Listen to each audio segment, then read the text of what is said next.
have in session is Guru. So he would be talking about has abundance of B2B data made prospecting effective. And he is the Chief Growth and Product Officer at Amplus, ex-ZoomInfo. So over to you, Guru. I think we'll start with your presentation. Okay. Thanks, Deb. Thanks for having me here. Has abundance of B2B data made prospecting effective? So I'm just going to run through a couple of slides, guys. Just stop me if you feel like you have any questions, raise your hand, or just ask in the Q&A sections. Okay, so I'm not sure how many know this fact, but the first email campaign was run in 1978 for promotional reasons. A guy called Gary Theok sent an email to 400 users for DEC missions, which got $13 million in sales. Now, the lead to deal. So this is something which I used a terminology throughout the slide. It's the distance between a company and its customers. So this must have been the shortest in this particular campaign, right? So to understand more about how B2B data has used in B2B sales and marketing, you need to understand how B2B sales and marketing has evolved. So I kind of split it into 3 waves. So I'm going to go into each of them. The first wave kind of like started like around mid 90s to mid 2000s.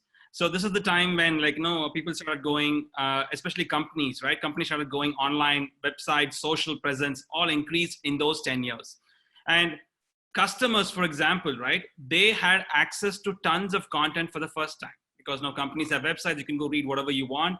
And on social, you can have engagement, reach, all kinds of activity. This enabled a huge flurry of activity in the first wave.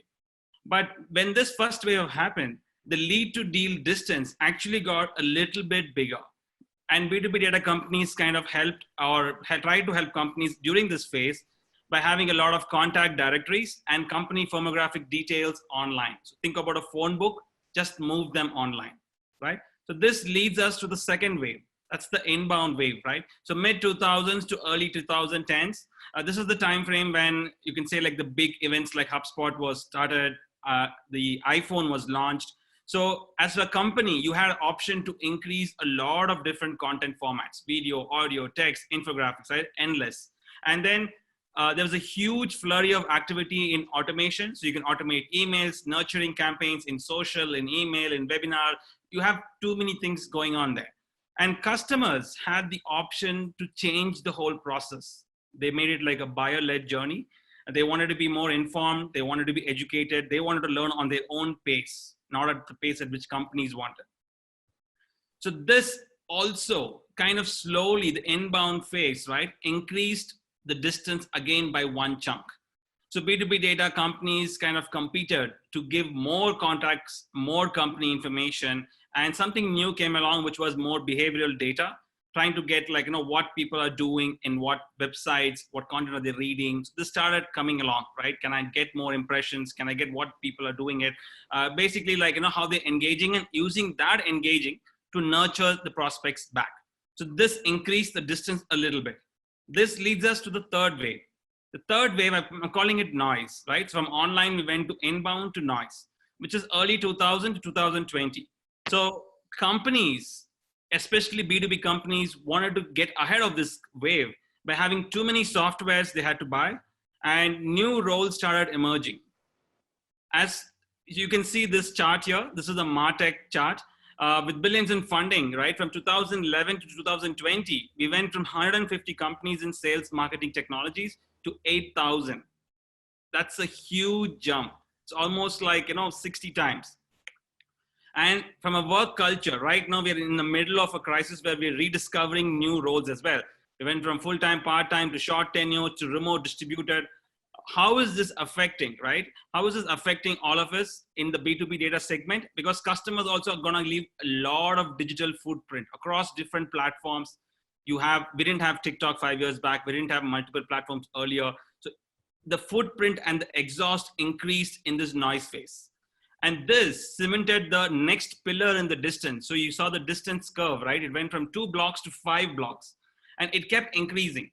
And any B2B company that's trying to sell you data is saying, okay, now I'm going to give you one more thing, which is proxy intent. I'm going to tell you what technologies companies are using. I'm going to tell you what content they're reading. I'm going to tell you what search terms they're using in SEO, what are they using in LinkedIn. So kind of give you more data, but the noise is not going away, right? So what's next? What's the fourth wave? And more important question is, why has this distance increased, right? Between the company and a customer, why has it increased? And if you look actually more deeper into why it has increased, in the last 20 years, actually we went through a complete data grab phase, right? We wanted to have more and more data, more quantity, and quality always a circumspect. We couldn't measure it. We don't know how to measure it. Coupled with this was the business changes, the technology changes. That was a huge volume, and the pace of change also was phenomenal. This led companies to kind of say, okay, I'm going to answer this problem with scale and automation, which didn't solve, because right now, every small company to big company is using tons of tools, 60 tools to automate the whole marketing process, bombard people, and the distance between a customer and a company has just increased nonstop. Now, what's the answer? Scale is required. We need scale. You need to have scale in a B2B data environment, but the personalization is important. So you need data in the hundreds of millions. At the same time, you need data in the hundreds, right? You need that personalization. You want your data to be off the shelf, but also something you can tailor make. You want the scale, but you also want the expert research. So that is something like, your data partner for the future should be both a combination of a platform, like a product or a data product, and as well as somebody who can tailor and give you intelligence more. So I think I'll address more questions, but I can go into the Q&A section to talk about a particular case study in more detail as well. On to you, Deb. Sure.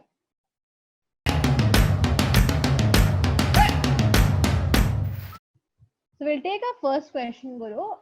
The question is, what is the right frequency to data refresh to keep it real time? Okay, so that depends on your data set and the volume, right? So if you look at it, right, like 10 years back, you could say my data is 10 years old or 5 years old and you can get away with it. Today, if you say your data is 3 months old, you cannot get away with it. Think about it right now, right? In how many layoffs have happened in the coronavirus situation, right? People are moved, people are working from different places, their homes. So all the data you have, at least 30 to 40% or even more, is no longer valid. Right. So it's kind of like you need to have access to near real-time data. So it keeps changing, and with the environment and your company's nature, it's going to be an ever-evolving field. Sure. So the next question, Guru, we have is, where do you put prospecting in the sales funnel? Okay. So I think today we are going into a mix of outbound and inbound. So prospecting is going to be a little lower compared to what the marketing team is doing.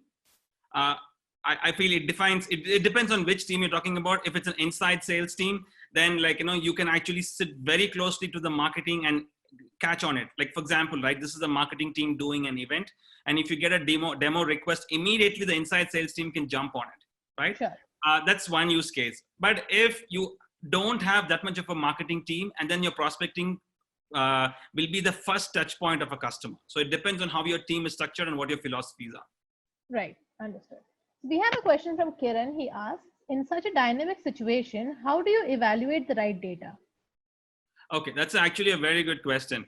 So Kiran, there has been a lot of literature in the last 20 years about we have the best data, we have the most accurate data, right? So it's very hard to test it at scale, but it's very easy to test it at your level. So you can just focus on, okay, I don't care if you have 1 million records, as long as I get my 100 lead records, and just focus on those 100, test it and validate it. That's it.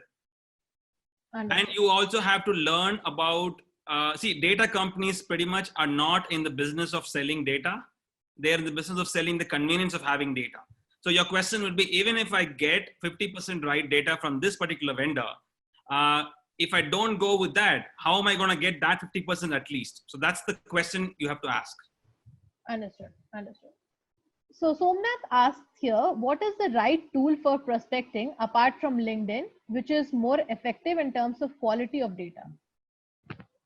So I think, that depends. Let's talk about LinkedIn, right? So LinkedIn is not the primary source of data, because you've seen your own friends and colleagues who've not changed their LinkedIn profile. They might it might show that they're still working in a previous job, but they're not working there. So LinkedIn data is like, I would say 50 to 60% kind of valid. So keeping that in mind, you should have the same bias to know like all data sets will have that kind of a bias. So again, it depends on your own small sample. You have to try different vendors to see what's the right mix. And that is exactly why my slide deck we talked about, you can't just choose a vendor who has a lot of records by saying, okay, he has already the scale. But you also need somebody to say, okay, I want more intelligence. Can you get this for me? So you want a mix of product and service. Understood. Understood. So the next question we have is, I am using multiple tools now to check data accuracy. I feel each tool is accurate with one data point. How do I choose one, accuracy or abundancy? See, I think like, both are irrelevant as long as your use case demands it. See, if you are a small sales company, like you have only one sales guy and he only needs 200 to 300 leads to work on every month, right? That is not abundant. Anybody can give you. So you have to like figure out which is the right vendor who can give you that intelligence. Right. The question, the actual point of view should be about, okay, it's not about quantity or quality. It is more about, can this vendor, can this partner actually, more of a, no, not even vendor, a partner help me with getting me the basic data set, but also involve me in the process to get me finer data sets. Right. So let me talk about a case study here that I think this is the perfect question aligned to that. So to all of you listening there, this is a very interesting topic here. So one of our customers, what he asked us was, okay, so I want data. We said, okay, fine. We will give you 100,000 records based on your revenue industry title filter. I said, okay. So we asked him a follow-up question. Which 100 are you going to work on today? Right? So then the particular customer was thinking, okay, now I have to think more into my use case to see which data point I need to prioritize the first 100. And then he came up with some data points about, okay, a particular title, a particular team has to be working in 3 different remote locations and web traffic. So you have to have a mix of common data points and your own personal data points that are so important to your business. That's the balance. Got it. Got it. Okay. So the next question is, what is your opinion on data sharing economy? Will that be the future? See, data sharing is a very interesting aspect. We've already seen it earlier. So if you remember, there's a company called Jigsaw 10 years back or even 15 years back, which started, which said customers can come and upload whatever data they have and we'll pay them credits. They can use to redeem and get whatever data they want from our platform. So that company eventually, went on to get acquired by Salesforce, but it never went anywhere as a data company. The reason is data companies spend a lot of time verifying data. It's not about availability of data. That was a problem 10 years back. To draw a parallel, 10 years back, if you think everybody in this session would be saying, I don't know how to watch movies online. But today, the question is not about how to watch, it's about what to watch, because of availability of it. So data availability and abundance is not a problem. So data sharing will only evolve if you're able to verify it at the source with people. Got it. Got it. So what are the latest trends in the data industry? I'm sure we have crossed more than just company and contact intelligence. Of course, yes. So company and contact, we've definitely crossed. I think we have also crossed a little bit of proxy intent. I think right now, what is it? It's the hard to get data sets. It's the more personalized data sets. And on one end, you have the more niche personalized data sets.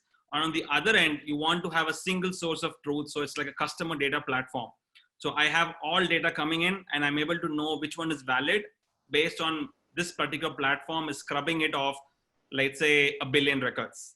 Right. So you have those two trends emerging at both extremes. Understood. Understood.